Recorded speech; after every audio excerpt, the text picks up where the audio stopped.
Hi, it's me Sam again, and today we're going to be doing a half and half square in knitting. These needles I was actually given with an order I placed some time ago now, and they are unusual. They are Addy needles, hence there is a memory cord, which is a bit frustrating at times. But they claim to be designed for ergonomic design and effortlessly holding and knitting. So I don't know. I've used them quite a bit. They are the cord is 80 centimeters long, and they are a 5mm hook, which I believe is probably hook. The needles, which is probably H. Mind you, it says HA there. I wonder if that's relevant to the needle size. I'm not sure. Okay, so they're the needles I'm using. Once again, I'm using the same yarn as I was before, which is a 10-ply, 4-weight, or Aran yarn, depending on what part of the world you come from. So let's get started. I find the knitting 50-50 square is much tidier, much easier to make than any granny square. 50-50 granny square uses less yarn, apparently. I always thought knitting and crochet would not necessarily use different quantities, but they do. So we just start with a slip stitch, just the one. We're not going to be doing any casting on or casting off really with this stitch, with this square. Okay, so first thing we need to do is turn our 1 into 3. So yarn over, pull up, don't pull it off. Oops, I'm using my end, but that doesn't help, does it? Use the correct end, you silly woman. Okay, try again, take 2. Oh dear, go in, pull up your loop, hold it, yarn around, go back in, and pull up a loop, and then you can release it off the left hand needle. Now we have 3. This is going to be a garter stitch, which will make it sort of reversible. And when I say sort of reversible, this is a finished one, and as you can see, very straight in the middle, good clean straight edges. The back, obviously you need a wrong side anyway to be able to weave in your ends like I have here, but you do get this issue when you're doing a garter stitch. When you change colours, you will see the old colour show through on the new. So in that respect, it's not completely reversible, but many people will sort of cut, weaving their ends on the edges so that they can make it reversible, because in some cases, let me show you this one, when you're using a variegated middle line, perfect, because this is where I changed colours as I was knitting my garter stitch. But when it came to the yarn changing ends where I had no control over it, you can see the new yarn breaking through. Not a lot you can do about that unless you want to cut it this close to the end, rejoin and start the new colour at the beginning of the row. I'm not going to do that because I just don't, feel it's necessary. But that's why I say it's sort of reversible, because on this side, that looks okay. This looks odd. On this side, This looks okay, but that looks odd. It's just one of the wonders of knitting in garter. Okay, pick our needles back up. We've got my 3 stitches. What we're going to do is increase 1 stitch at the beginning of every row. So we're not going to do an increase at the beginning and end, just the beginning. And the way we do that, in, yarn around, pull. Now rather than slide it off as we would normally would with knitting, we're going to go around and we're going to go through the back loop of that stitch, yarn around again and pull through. And now we have 2 needles, two loops, 2 stitches, and we can pull off. And then just knit to the end. I'll do this quite a few times for you because I know that there may be a few knitters watching, crocheters watching, or maybe even new knitters watching. So again, at the beginning, in, around, pull through. Do not pull off the needle. Just go back in, find that back, find the back of the loop and knit into that as well. This is called the KFB, which means, quite simply, knit front and back, because you're knitting in the front of the stitch and then you're knitting into the back of the stitch before you pull your stitch off the left needle. So we just keep on doing this. I've measured this, oh hang on, we'll just go through, don't pull it off, go through the back of the needle, of the stitch, pull through and pull off. Once again, 2 stitches. I've made these to be approximately the same size as the crocheted granny squares that I did a few days ago, a day ago. I don't know when I'm going to load this up. I'll just probably load it up when I'm finished doing it. And excuse me. And yeah, the reason I've done them the same size is because what I did think is, because I'm running out of yarn with this, with these colours, but I wondered how I'd go if I was did a blanket with 1 square knit and 1 square crochet. Maybe. I'll see what happens when I get to the end. Okay, back to it. Where are my needles? Like I say, these are non-memory cables, and if you don't know what that means, this is a non-memory cable. Sorry, I'll say that again. This is a cable with a memory.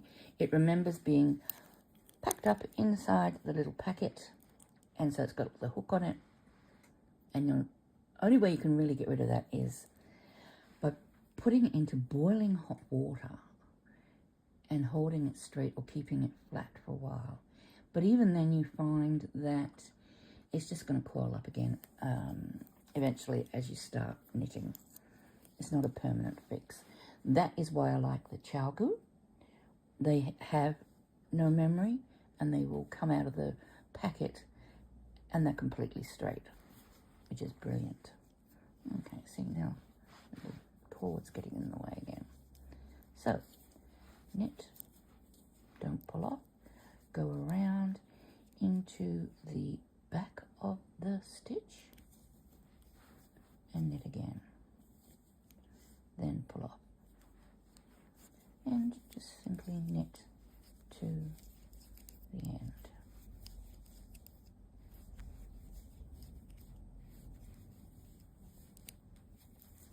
And you start off with, as I say, 1 stitch. I've worked it out that I'm going to increase up to 29. before I start to decrease. And once I've reached 29 stitches, I will change colours on the, well, what becomes the right side. The right side is really determined by that first colour change. And then I start decreasing. And the decreasing is obviously slightly different. Knit one, turn it around, find that back loop, into the back loop, pull it through, and that's 2. Okay, and then knit to the end.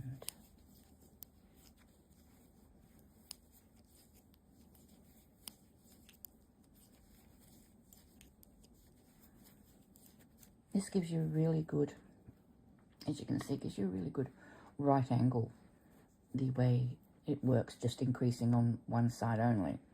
And with garter stitch, you would only want to increase on one side only to get the perfect 90-degree angle. If I was knitting stockinette stitch, which is 1 row of purl, 1 row of knit, then I think you need to increase at each end in order to get the nice right angle here that I've got coming. Oops. This is why I hate these cables. But I just thought I'd use them because they are quite a novel little thing. And I do quite like them in that respect. Okay. Increase again. So into the needle. Put a needle around, find the back, find the back, pull through, 2 stitches, pull off.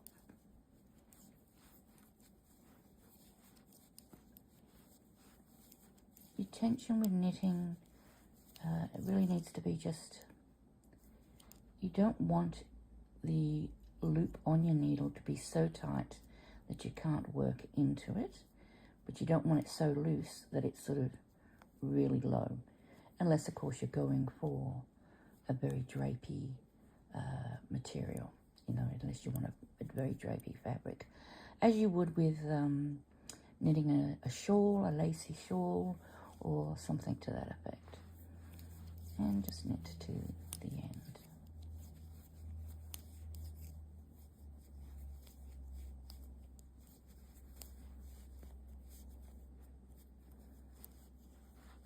Okay, shall I show you one more? I'll show you one more time.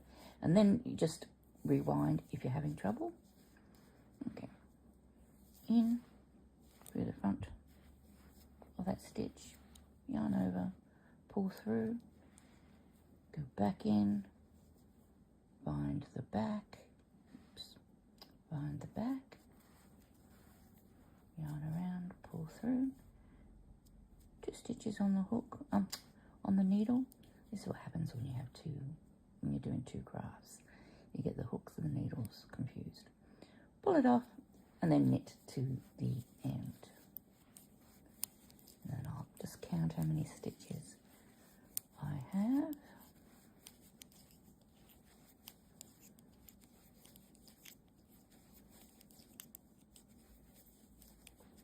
Okay, 2, 4, 6, 8, 10, 11.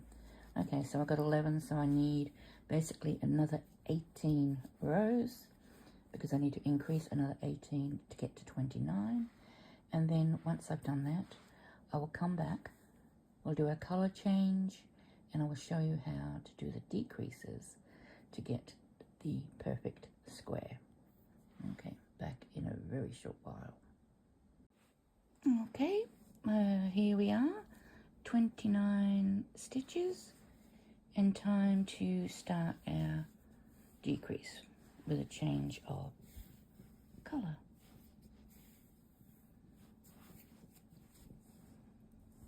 Okay, oh, other needle.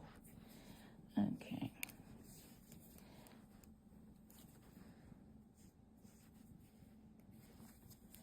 Normally, would decrease at the end, right at the beginning or the end, so to speak, of the row. But with knitting, it's a little bit different than crochet, and you tend to decrease. Hello, cat. You cannot see my cat, but she is right here, sticking her face in my face, so I can't see what I'm doing. Thank you. You're being very helpful. Yes. Yes, you are. Wish you could see her. Okay, so we knit one with our new colour. Then we knit two together. So that's just putting 1,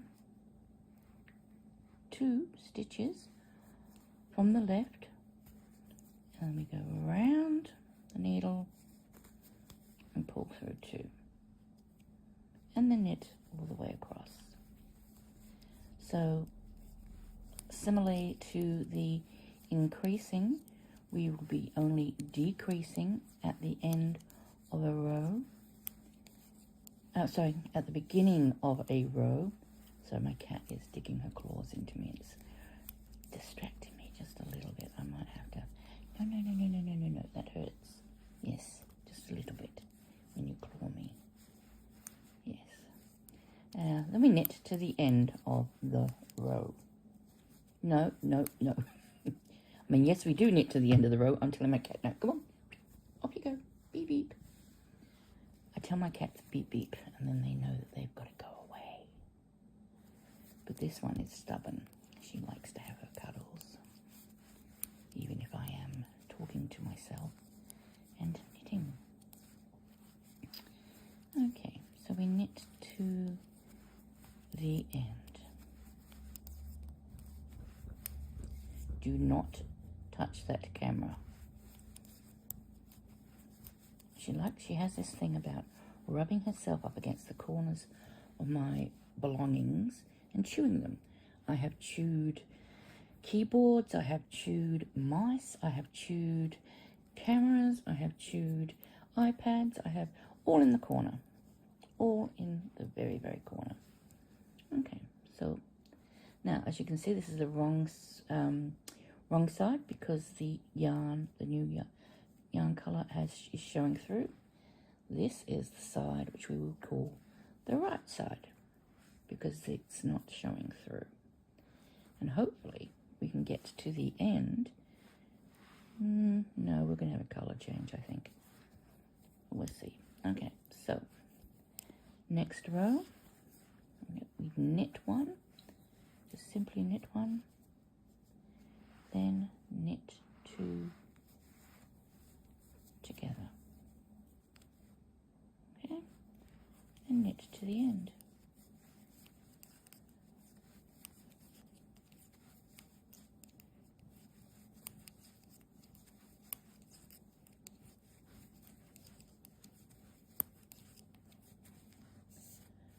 You're making it very hard for me to move my left arm. Yes, you are. Yes, I know. Oh, dear me, dear me.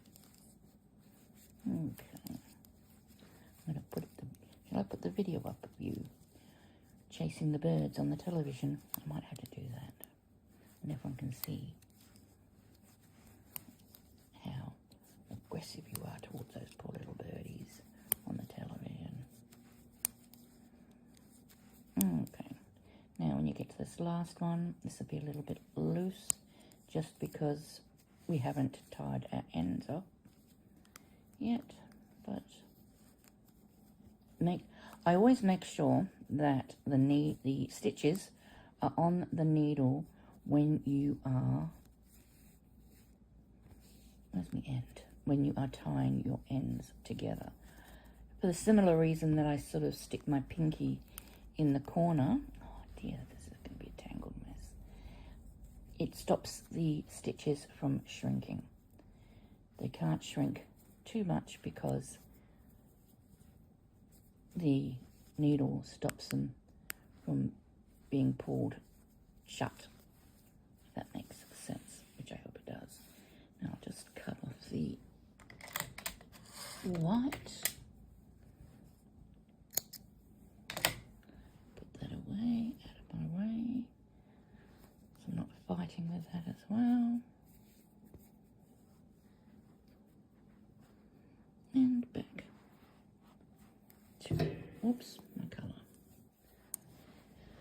Okay, come on. Can you move? Do you want to lay down? Just, yeah, that's better. Okay. All right. So, beginning of the row, we knit one, and then knit two together. So it's one, it's two, yarn over, pull up both, and then knit to the end.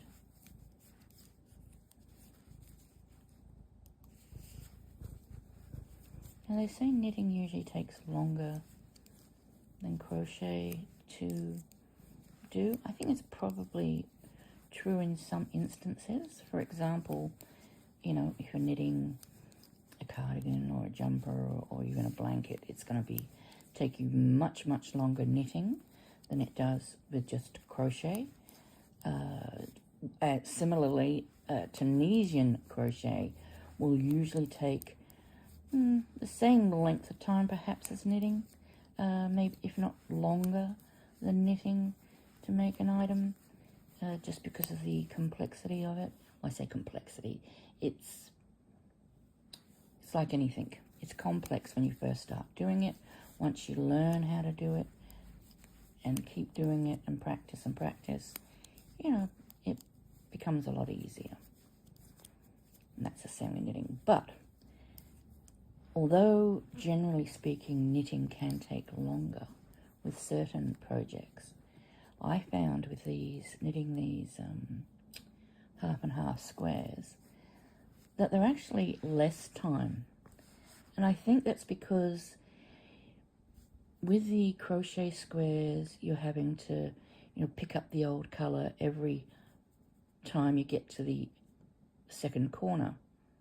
You know, you're working from the inside out, and every corner or every second corner, you're having to change colours and, you know, pull up the stitch and all the rest of it. And it just takes longer to do. Also, I pull through two, 1, 2. And also because this takes less time, I think, because once you get onto your decreases, you're decreasing all the time. You're decreasing every row, whereas with the crochet, you're increasing every row. I mean, fair enough, you are increasing, obviously, to get to your 29 stitches in this case, but yeah, it just tends to go a lot quicker in my mind than the crochet does. And you still only end up with the 4 ends to crochet in, or sew in.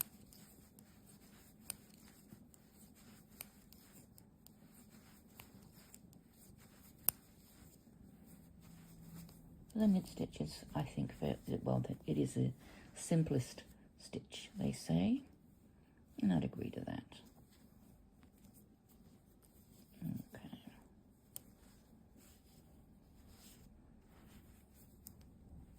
Remember, just knit one, then knit 2 together, 1, 2, yarn around, and pull through, and then pull off.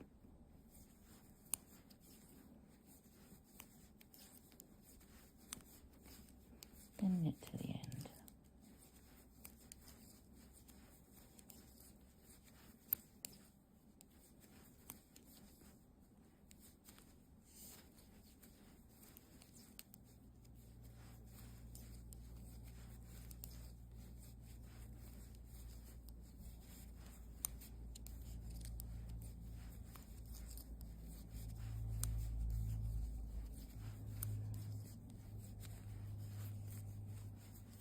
For those who are watching, I will just mention that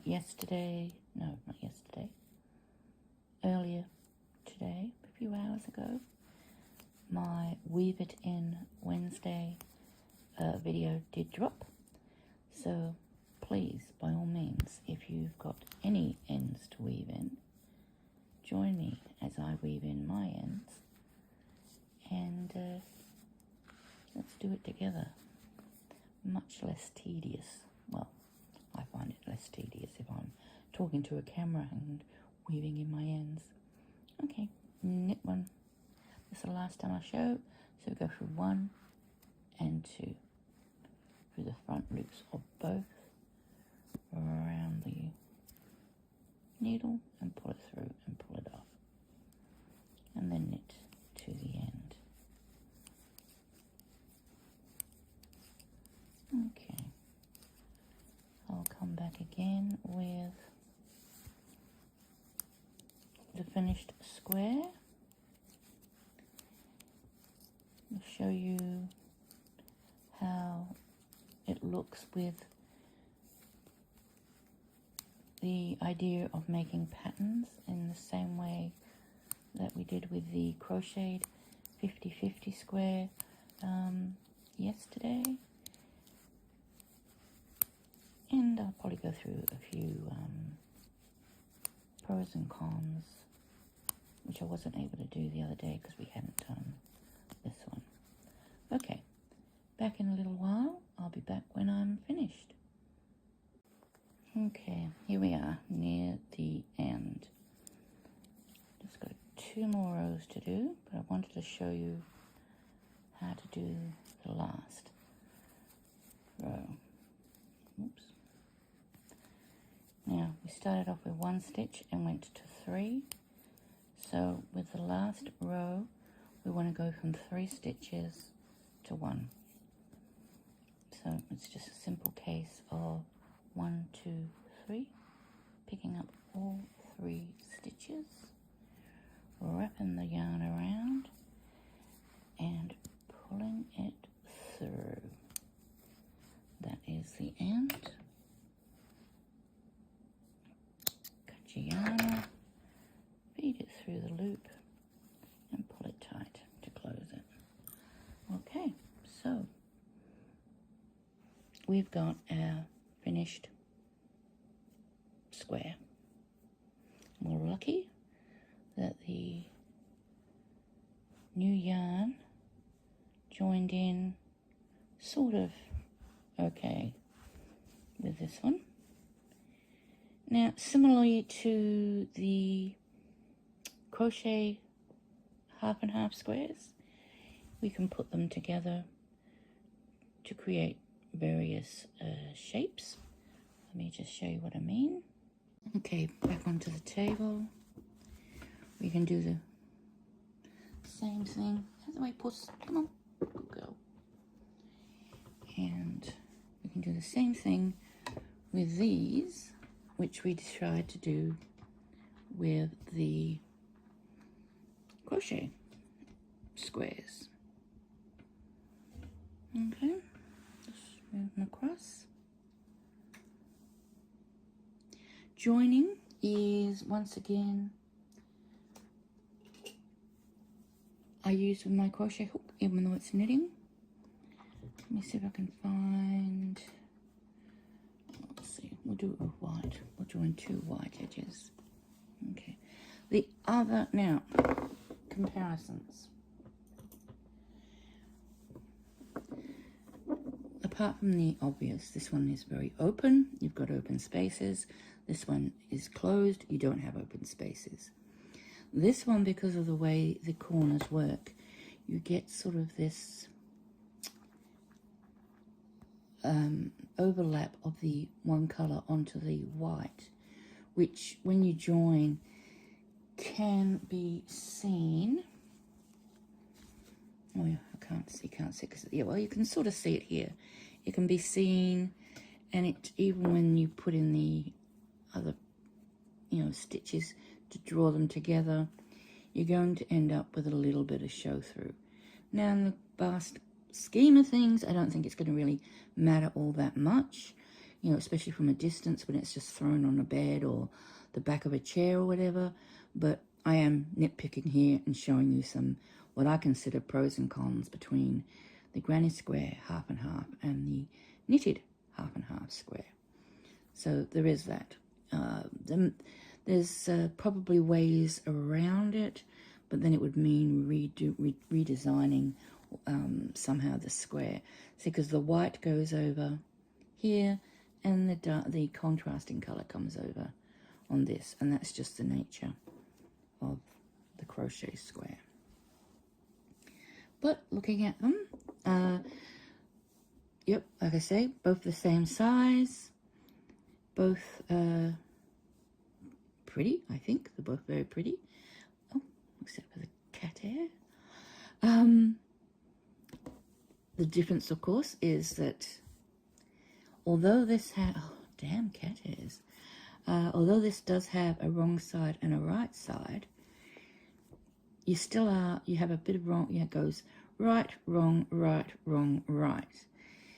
But it appears when you put it up this way that it looks right. And when you've got it down this way, it looks wrong. You don't get that luxury with, as I say, the knitted, because you get this coming through. But some people often would actually use that as a design feature, especially with shawls or scarves. They might deliberately knit just 2 rows, change color, or 3 rows, change color, so that they get this ridge of color showing through. And they use it as a, you know, as I say, a design feature. It just depends on what you are wanting. Other pros or cons, I guess, is, once again, this square will use more yarn than this square. This square, for me, took much longer to create than this square. I think this square is ends up being not really needing a block. It ends up being more square than this would do. And so quite often these squares will need more of a blocking. Once again, that's personal preference and all that sort of thing. Like I say, I might, where's the other square? I might even turn this into a half crocheted, half knitted blanket. I mean, you could do that. There's no reason why you couldn't. The stitches, the sizes are very much similar. I don't think the stitch count wouldn't necessarily work out. So you would have to plan, you know, where you would join it and how you would join it. But once you had your plan in place, that would be fine.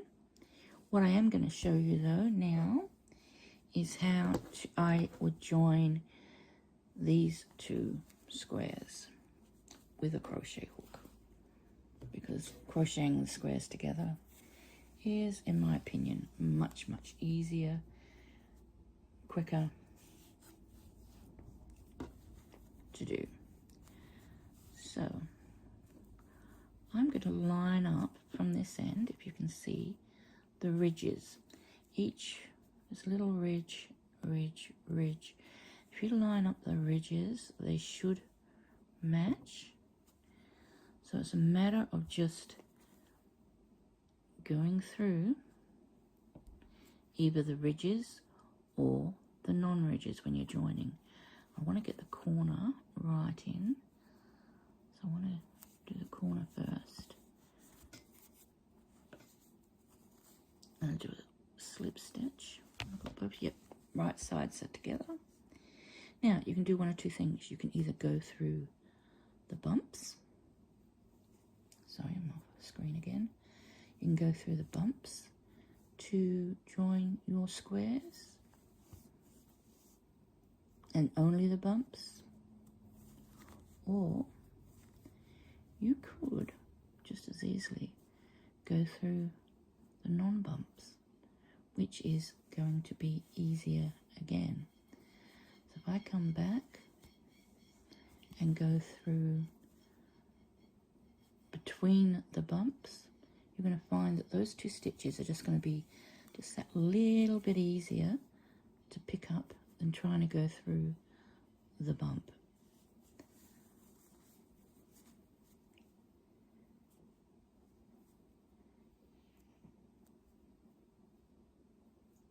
She says as she has difficulty going through the stitch. Oops, slipped out again. Okay.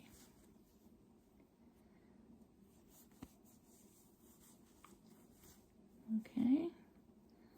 You can see that. I will get it all the way to the end. Won't take very long.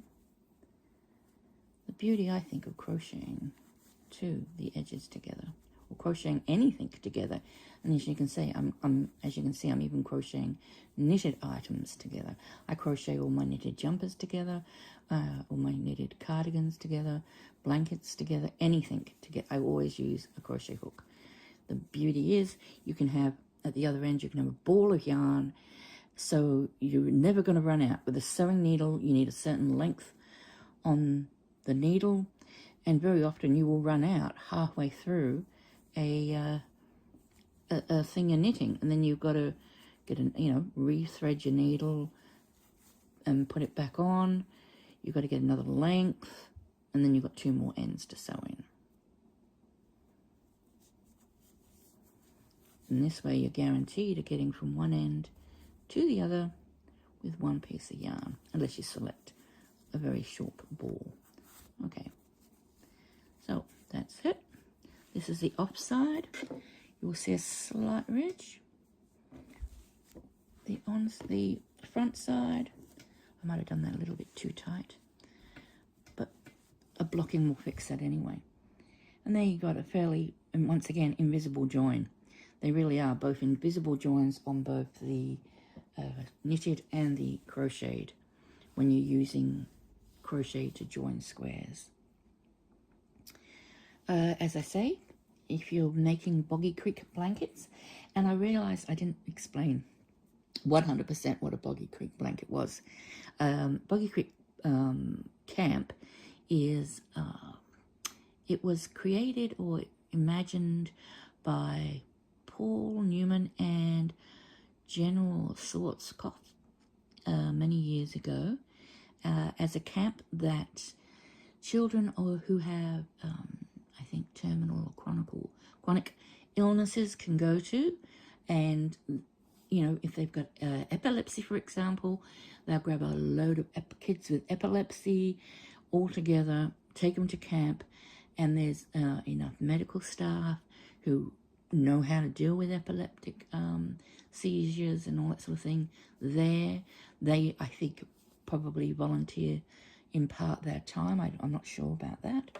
But then you have the staff who are used to working with children with, disability or illnesses. It's really great because it doesn't cost the parents or the kids a cent. They go to the camp, they get, shown to their little cabin, and on the beds of every cabin is a blanket made, which they can take home at the end as their souvenir. I believe they also get I think it's a stuffed bear, but it might be a stuffed anything. I'm not really sure about that. But the whole idea of the camp is no one is better than anybody else. You're all the same. Thus, you all have epilepsy, or thus you all have, I presume, something like leukemia or something. So you're all the same. No one is better than anybody else. And thus, the blankets need to be a specific size.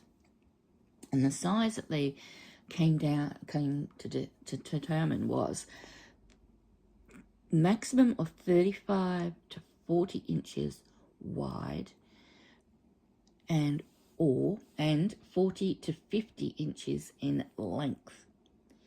So what they call the sweet spot is 40 inches by 40 inches.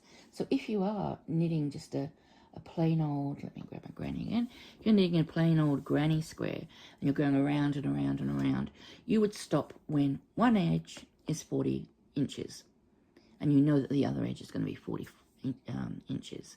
Similarly, you could do corner to corner crochet. You'd start, and then once you're your two sides are 40 inches, you'd start to decrease. And that's going to be the perfect size for a Boggy Creek blanket. I think it's a great charity. There's a lot of people who are collecting the blankets to deliver to the Boggy Creek people.